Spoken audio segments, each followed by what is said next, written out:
마가복음 2장 1절로 12절에 있는 말씀입니다. 마가복음 2장 1절로 12절 우리 한 절씩 교독하도록 하겠습니다. 마가복음 2장 1절로 12절 제가 가지고 있는 성경으로는 56년 마가복음 2장 1절로 12절에 있는 말씀입니다. 한 절씩 교독합니다. 수일 후에 예수께서 다시 가버나움에 들어가시니 집에 계시다는 소문이 들린지라 많은 사람이 모여서 문 앞까지도 들어설 자리가 없게 되었는데 예수께서 그들에게 돌을 말씀하시더니 사람들이 한 중풍병자를 네 사람에게 메어 가지고 예수께로 올세 무리들 가운데 예수께 데려갈 수 없으므로 그 계신 곳에 지붕을 뜯어 구멍을 열고 중풍병자가 누운 상을 달아내니 예수께서 그들의 믿음을 보시고 중풍병자에게 이르시되 작은 자여 내 죄 사함을 받았느니라 하시니 어떤 사람들이 거기 앉아서 마음에 생각하기를 이 사람이 어찌 이렇게 말하는가 신성 모독이로다 오직 하나님 한 분 외에는 누가 능히 죄를 사하겠느냐 그들이 속으로 이렇게 생각하는 줄을 예수께서 곧 중심에 하시고 이르시되 어찌하여 이것을 마음에 생각하느냐 중풍병자에게 내 죄 사함을 받았느니라 하는 말과 일어나 내 상을 가지고 걸어가라 하는 말 중에 어느 것이 쉽겠느냐 그러나 인자가 땅에서 죄를 사하는 권세가 있는 줄을 너희로 알게 하려 하노라 하시고 중풍병자에게 말씀하시되 내가 내게 이르노니 일어나 네 상을 가지고 집으로 가라 하시니 그가 일어나 곧 상을 가지고 모든 사람 앞에서 나가더니 그들이 다 놀라 하나님께 영광을 드리며 이르되 우리가 이런 일을 동시 보지 못하였다 하더라. 아멘.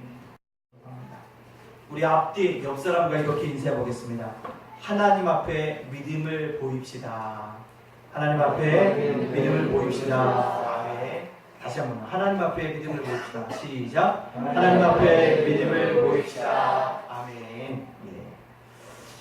우리의 믿음을요 세상에 보이기보다는 하나님 앞에 보일 수 있는 그런 믿음의 사람들이 되어줘야 하는 것입니다. 그럴 때 믿음을 우리가 행할 때 진정한 가치를 우리가 어떻게 합니까? 나타내 보이게 되어집니다. 미국의 여배우였던 오드리 헵번이라는 여배우가 있습니다. 근데 그녀가 죽기 1년 전에 그의 아들에게 이러한 유언을 했다고 합니다. 제가 그가 그의 아들에게 했던 유언을 읽어드리겠습니다. 아름다운 입술을 가지고 싶으면 친절한 말을 해라.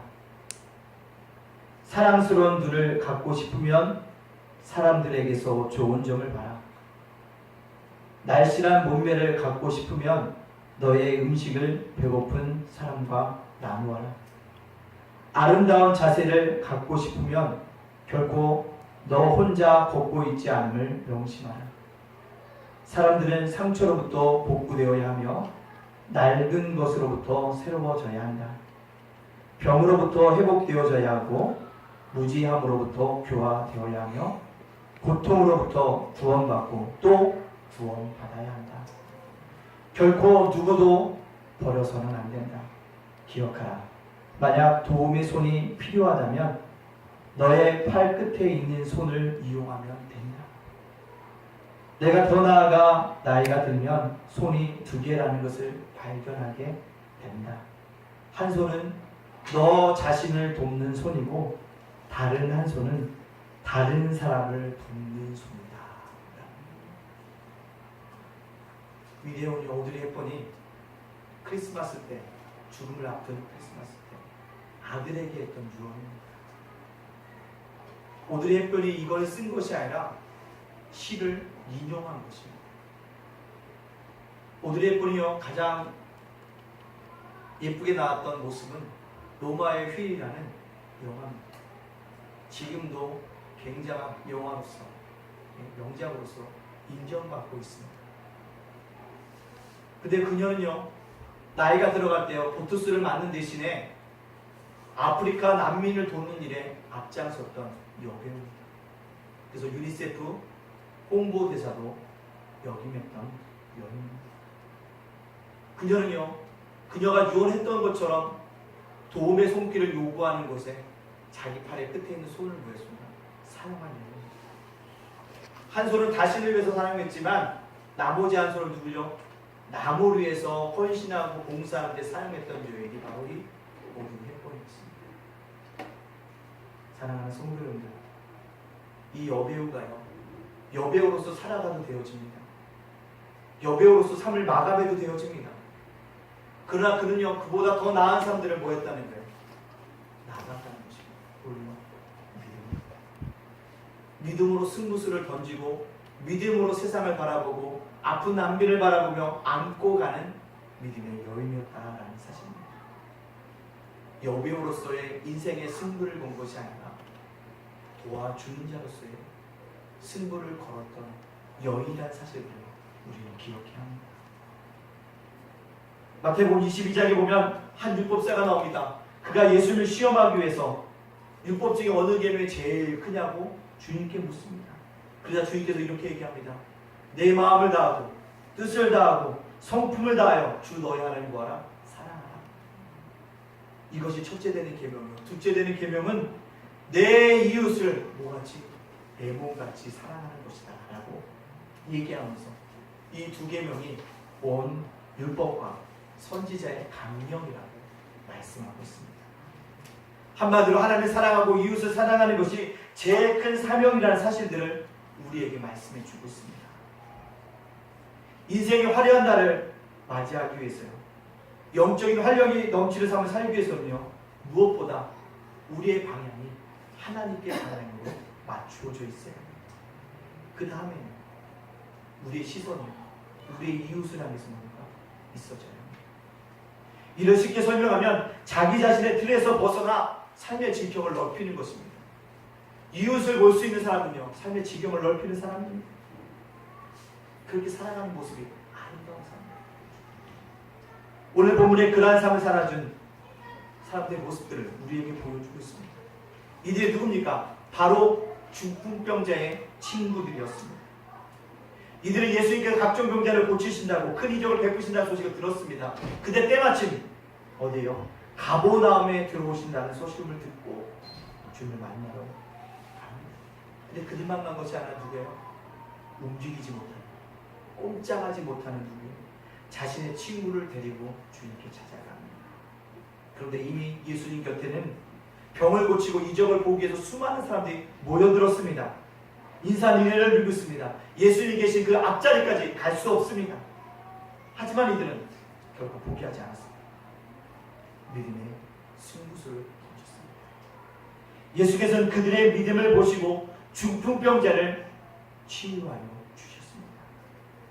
오늘 본문 말씀에 나오는 이 중풍병자의 친구들처럼 예담교회 모든 가족 여러분들이 어떤 역경과 환경 속에서도 포기하지 않고 믿음의 승부수를 던질 수 있는 믿음의 승부사가 되어지기를 간절히 소원합니다.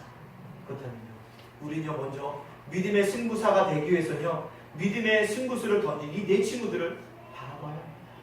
오늘 1절과 2절에 있는 말씀 우리 다 같이 한번 읽어볼까요? 시작! 수일 후에 예수께서 다시 가버나움에 들어가시니 집에 계시다는 소문이 들린지라 많은 사람이 모여서 문 앞까지도 들어설 자리가 없게 되었는데 예수께서 그들에게 도를 말씀하시더니. 아멘. 예수님이 가버나움에 오신다는 소문을 들었습니다. 수많은 사람들이 모여 들었습니다. 어떤 사람은요, 예수님의 이적을 보기 위해서 모여든 사람도 있습니다. 어떤 사람은요, 자기의 병을 고침을 받을까 해서 모여든 사람도 있습니다. 어떤 사람은요, 구경하기 위해서, 그가 어떻게 뭘 베푸실 것을 구경하기 위해서 온 사람도 있을 것입니다. 수많은 사람이 모여들었습니다. 그의 이 친구들이 주님께 왔을 때 도저히 이들을 뭐 할 수 없어요? 들을 수가 없어요. 그래서 이들이 어떻게 합니까? 3절과 4절 말씀에 우리에게 이렇게 말씀하고 있습니다. 우리 화면에 나와 있는데 우리 한번 읽어볼까요? 3절과 4절입니다. 시작! 사람들이 한 중풍병자를 네 사람에게 메어가지고 예수께로 올세 무리들 때문에 예수께 데려갈 수 없으므로 그 계신 곳에 지붕을 뜯어 구멍을 내고 중풍병자가 누운 상을 달아내리니. 아멘. 중풍으로 거동할 수 없는 친구들 예수님께 데리고 왔습니다. 이 친구가요. 근데 문제가 있었다고 했어요. 도저히 사람들을 뚫고 예수님 앞에 갈 수가 없습니다. 그때 그들이 어떻게 합니까? 무모한 행동을 합니다. 꼼짝 못하는 친구를 어떻게 하고요? 메고 어디로 갑니까? 지붕으로 올라갑니다. 이게 믿음의 승부입니다. 그리고 어떻게 합니까? 올라가서 지붕을 뜯어냅니다. 그 중풍병자가 그 침대상 그대로 예수님 앞에 내려놓게 되어진 것을 볼 수가 있습니다. 당시 팔레스타인의 지붕은 평평합니다. 우리 한국의 가옥처럼 지붕이 견고하지 않습니다. 진흙이나 집으로 얼고 만들 것이기 때문에 뜯기가 뭐예요? 쉽습니다. 또 바깥 계동을 이용하면 어떻게 해요? 옥상에 지붕이 쉽게 올라갈 수 있는 주택 구조를 이루고 있습니다. 제가요 이집트에 가보니까요 그런 구조가 되는데 그 위에다 지붕 위에다 뭘 키우냐 보니까요 닭도 키우고요 염소도 키우고 양도 키우고 그 지붕이 그런 거예요. 하여튼 이들은 사람이라는 장애물이 있었고 거동하지 못하는 친구라는 장애물이 있었고 지붕을 뜯어내야 하는 장애물이 있었음에도 불구하고 포기하지 않고 믿음의 승부수를 던졌습니다. 지붕으로 올라가고 지붕을 뜯어내어지고 예수님 계신 곳에 다가 내렸다는 것입니다. 어떻게 판단했을 것입니다. 아니 순서를 기다려야지. 저렇게 지붕에서 내리면 어떻게 해? 나도 고침을 받고 싶은데 무모한 행동이라고 할 수 있습니다. 그대여 주님은 결코 그들의 무모한 행동이라고 하지 않았습니다. 뭐라고요? 5절 말씀에 우리에게 이렇게 얘기하고 있습니다. 우리 5절 말씀 우리 같이 한번 읽어볼까요? 시작! 예수께서 그들의 믿음을 보시고 중풍병자에게 이르시되 작은 자여 내 죄사함을 받아들이라 하시니. 아멘. 예수님께서 뭘 보셨다고요? 그들의 뭘 보시고? 믿음을 보시고. 그들의 뭘 보셨다고? 믿음을 보셨다는 것입니다. 그들의 막연한 행동, 믿음의 승부수였던 것들을 그들의 믿음 때문이었기 때문에 그런 행동이 나온 것을 주님이 아셨습니다. 그들의 그런 무모한 행동은 예수님에 대한 믿음을 가지고 있습니다. 우리가요 올해 안에 축복의 통로가 되는 교회다라는 제목으로 주제와에 달려나가고 있습니다. 하늘의 보고를 체험하기 위해서는요 우리는 때때로 믿음의 승부수를 모아요 던질 수 있는 결단이 있어야 합니다. 눈앞의 현실에 매여서는요 답이 나오지 않습니다. 그렇기 때문에 때로는 우리 인생에 뭐요? 믿음의 승부수를 던져보아야 합니다. 어느 교회 성전 건축이 시작되어졌다고 합니다. 경제적으로 매우 어려운 시기였기 때문에 성도들의 가슴도 냉랭합니다. 근데요 한 시장에서 장사를 하고 있던 한 과부가요 자기의 전 재산을 팔아서 하나님께 바치겠다고 얘기합니다. 그거 정말 팔았어요. 그리고 그것을 가지고 누구에게 옵니까? 목사님에게 온 것입니다. 그 목사님에게 보여드립니다. 근데 이 목사님이 가부의 처지를 너무나 잘 알고 있어요. 하루하루 끼니를 간신히 때우고 어려운 형편에서 자식을 키우고 있다는 것을 알고 있습니다. 거절합니다. 성도님 형편을 알아요. 하나님께 바치지 말고 가져가서 쓰세요. 근데 그 성도님이 얘기합니다. 아닙니다. 하나님이 나에게 그런 마음을 주셨어요. 바치고 나면 하나님께서 책임져 주실 것이라는 나에게 믿음의 응답을 나에게 주셔서 바칩니다. 목사님 제 형편을 생각해 주지 마세요. 여러 번 신랑도 오고 갑니다. 주겠다고 받지 않겠다고. 근데 그 여인의 믿음을 이길 수가 없습니다. 뒤로 갑니다. 근데 그 여인이 해가 지는 저녁에 가는데요. 성전문을 나서서 귀한 찬양을 부릅니다. 하나님 감사하다는 찬양을 부릅니다. 얼마 안 가다 보니까요. 어떤 아이가 아프다고 대구대구 부르기 시작합니다. 근데 그 마음속에 감사 찬양을 부르다 자기 마음속에 그런 마음이 들리는 거고요. 저 아이에게 기도해줘요. 그 아이에게 뭐였어요? 기도해 주었어요. 기도해 줬더니 어떻게 할까요? 기도해 줬더니 그 아이가 나은 거예요. 근데 희한하게도요. 그 이후에부터 그 여인이 병든 자를 안수하기만 하면 뭐였다는 거예요? 낫는 역사가 일어나게 된 것입니다. 그 여인 누구냐? 곧 현신의 본사입니다.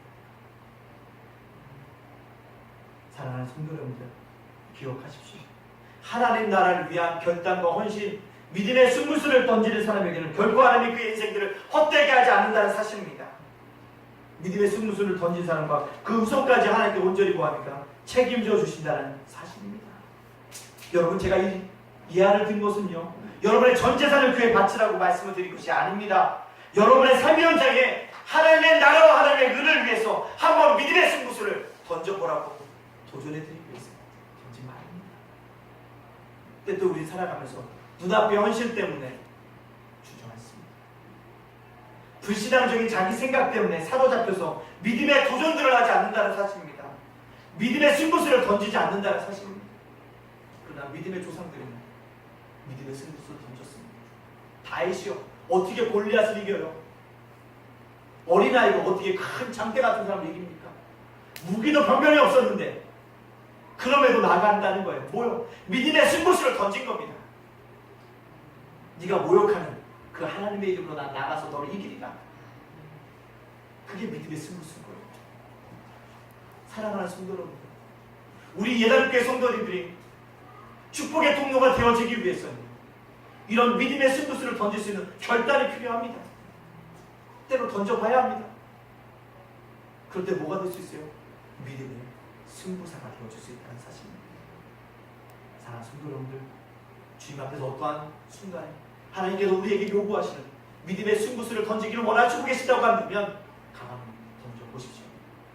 분명히 여러분께 하늘의 보고를 하나님께서 경험케 하여 주시는 놀라운 은혜와 역사가 나타나게 되어 줄 줄로 믿습니다. 아멘. 또 한 가지는요, 이들에게 이 믿음의 승부수를 던졌더니 주님이 치유해 주신다. 그 중풍병자의 근원적인 문제를 치유해 주신다는 사실입니다. 사랑하는 성도님들, 우리에게 다 문제가 있다는 것을 기억합니다. 근데 주님께서 뭐라고 하냐? 분명히 그 깨끗하게 치유하여 주십니다. 오늘 본문에 있는 말씀, 5절 말씀 다 같이 한번 읽는데, 다시 한번 5절 말씀 다시 한번 읽겠습니다. 시작. 예수께서 그들의 믿음을 보시고 중풍병자에게 이르시되 작은 자여 내 죄 사함을 받아느리라 하시니. 아멘.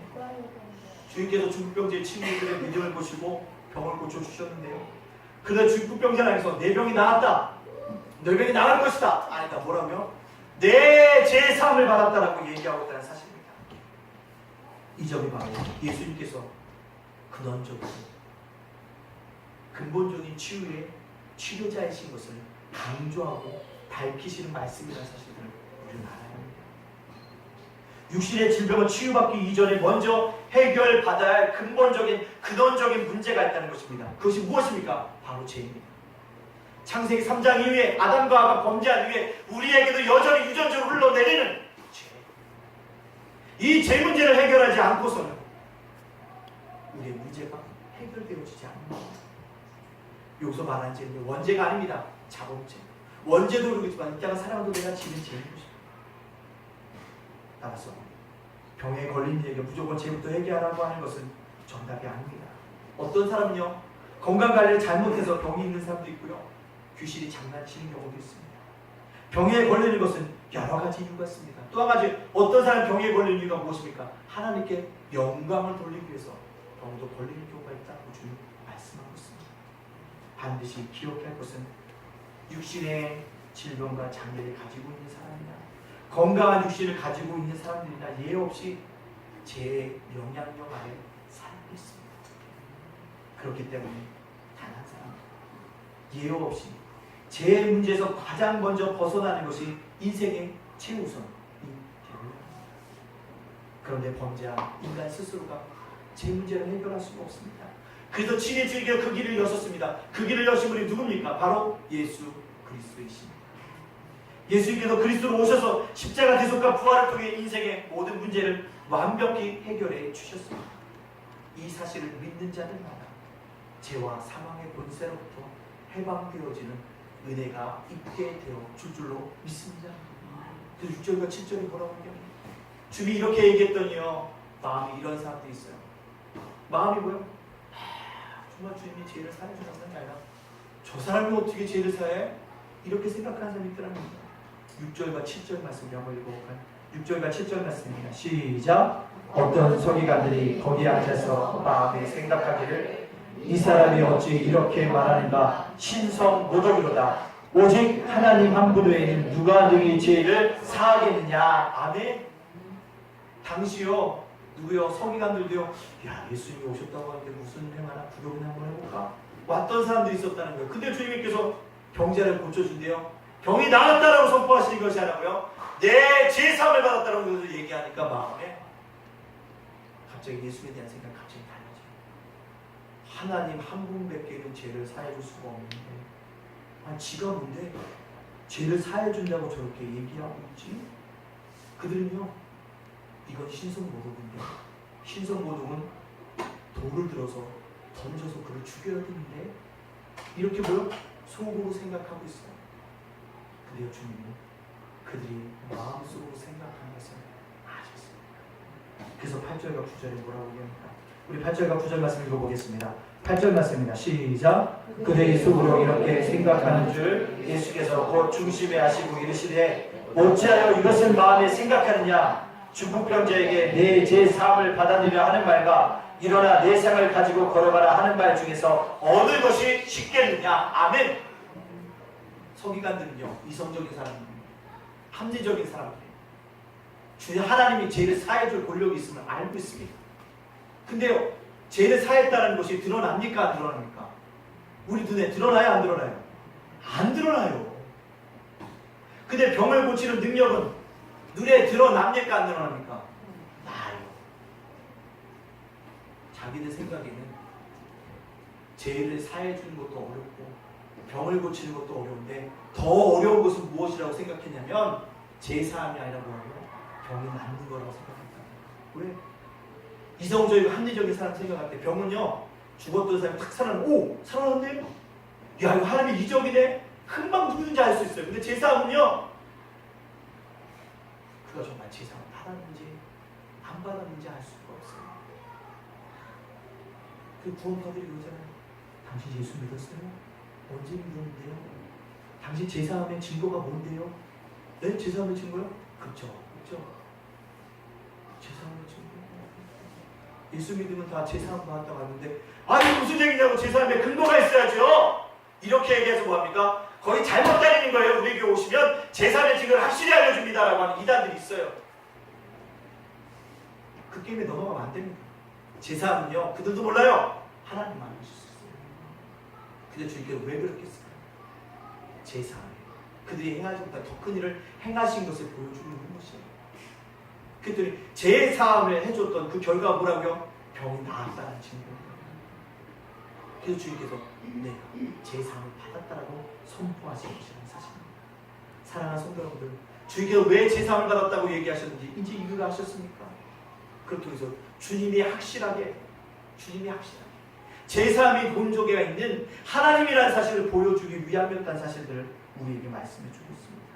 우리 10절에 있는 말씀 다 한번 읽어볼까요? 10절입니다. 시작. 그러나 인자가 땅에서 죄를 사하는 권세가 있는 줄을 너희도 알게 하노라 하시고 중풍병자에게 이르시되 11절입니다. 시작. 내가 내게 이르노니 일어나 내 상을 가지고 집으로 가라 하시니. 기억하십시오. 제사함을 행하셨어요. 근데 그 결과를 서기관들이 믿지 못해요. 왜? 지금도 이성적이고 합리적인 사람들 결코 주님의 제사함의 은총들을 믿지 않습니다. 근데 주님 내 상을 들고 가라고 얘기해요. 정말로 아팠던 자가 일어나지 못했던 자, 꼼짝 못했던 자 벌떡 일어나서 가잖아요. 제사함의 증거를 보여주시는 사실입니다. 사랑하는 성도들, 지금도 교회당에 다니고 있지만 현장 속에 중풍병자로 누워있는 영혼들이 너무나도 많다는 사실을 알아야 합니다. 영적으로 마비되어 있어요. 교회 와도 예배를 드려도 내가 그리스도인인지 그리스도인이 아닌지 내가 제사를 받았는지 그냥 그렇게 다니고 있는 건지 누구 때문에 억지로 앉아있는 건지 모른다는 사실입니다. 우리는 벗어나야 합니다. 하나님 떠나 인간은 죄와 저주 속에서 영원한 멸망의 길로 가는 운명에 빠져있다는 사실을 모르고 있습니다. 그러나 우리는 깨달아야 합니다. 우리 깨달아 할 때 분명히 어떻게 해요? 영생의 길을 선택해서 갈 수 있다는 것입니다. 그러기 때문에 나의 근본적인 문제, 나의 제 문제를 두고요, 예수님을 통해서 우리가 뭐합니까? 해결하고 받아야 한다는 사실입니다. 어떤 분이 이런 얘기합니다. 죽음은 큰 비극이 아니었습니다. 비극이란 살아있는 동안에 죽음의 길을 걸어가도록 놔두는 것이다. 비극이란 살아있는 동안 죽도록 놔두는 것이다라는 거예요. 복음을 통해서 죽음을 이길 수 있는 방법을 깨닫게 해줘야 되는데, 예수 그리스도를 증거해서 제 문제를 해결해 줄 수 있다는 것을 알아야 되는데 깨닫지 못하고 있다는 사실.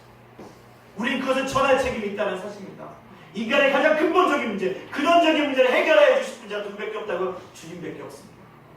여러분의 제 문제가 해결되어지면, 하나님과의 관계가 회복되어지고 하늘의 관계가 회복되어지면 여러분의 인생의 문제도 해결되어지는 은혜가 있게 되어질 줄로 믿습니다. 사랑하는 성도님들, 중국 병자를 데리고 온 이 네 친구들의 믿음이 여러분들의 믿음이 되어지길 바랍니다. 여러분의 믿음을 통해서 여러분의 중보기도를 통해서 수많은 영혼들이 살아나고 생명 구원의 역사가 일어나기를 주님의 이름으로 간절히 바랍니다. 이번 주에 성경 탐방 갑니다. 목요일까지 내일에서 탑글로반이라는 시에 가 있을 것입니다. 제가 인솔에 갑니다. 가이드도 없어요. 또 가시는 분이 고령입니다. 저도 처음이에요. 짐도 많았습니다. 여러분 들어오시다 저 여행용 가방 몇 개 모셨습니까? 4개 맞죠? 거기 여러분들이 보내주신 물건 다 담았어요. 그거 하다가요, 미안한 얘기지만 그거 싸다가 사모님이랑 이거 좀 더 잘 쌀까 하다 보니까 티격태격 하기도 했어요. 잘 누려다 하다 보니까 그렇게 되더라고요. 사랑하는 성도님들, 또 일정표를 선교사님한테 받아보니까 제가 얘기했어요. 여기 가시는 분이 고령이니까 천천히 아주 여유롭게 일정표로 짜라고 그랬더니요, 토요일날 어저께 보내는 거 보니까 일정이 빡빡해요. 젊은이가 열심히 쫓아나도 못할 것 같은 거 짜갖고 왔어요. 그래서 내가 야, 우리 고령인데 이걸 어떻게 하라고 이렇게 보냈냐라고 하니까 갑자기 어저께 뜬금없이 10시에는 카톡이 뜨고 왔어요. 이번 오면 수요일에 설교도 해야 되고 새벽 설교도 해야 되고 하니까 준비해 갖고 와라, 이렇게 온 거예요. 그래서 내가 아니 설교 준비를 하면 미리라도 좀 줄 것이지 꼭 지금 짐 싸고 있는데 꼭 저렇게 카톡을 보낼까라는 생각도 있었어요. 근데요, 분명한 것은 거기에 은혜가 있게 되어 줄 줄 믿습니다. 아멘. 저희가요, 마닐라 공항에 내리면 1터미널에서 내려 3터미널까지 이동을 해야 돼요. 국내선을 타기 위해서요. 근데 그 가는 거리가 만만치 않거든요. 참 기도했습니다. 왜냐하면 밤이라 쿠폰 택시를 잘못하면 강도가 있대요. 저희가 몇 시에 떨어지냐면 11시 한 50분쯤 떨어지거든요. 이미 버스가 끊기고 모백기 이용할 게 없어요. 택시밖에 없는 거예요. 그래서 참 기도를 많이 했습니다. 여러분에게 얘기는 하지 않고 참 많이 기도했는데 정말 기도했어요. 이거 데리고 갔다 또 강도 만나는 거 아닌가 이거 참 걱정을 많이 했어요. 그 거리 동안. 근데 갑자기 카톡이 왔어요.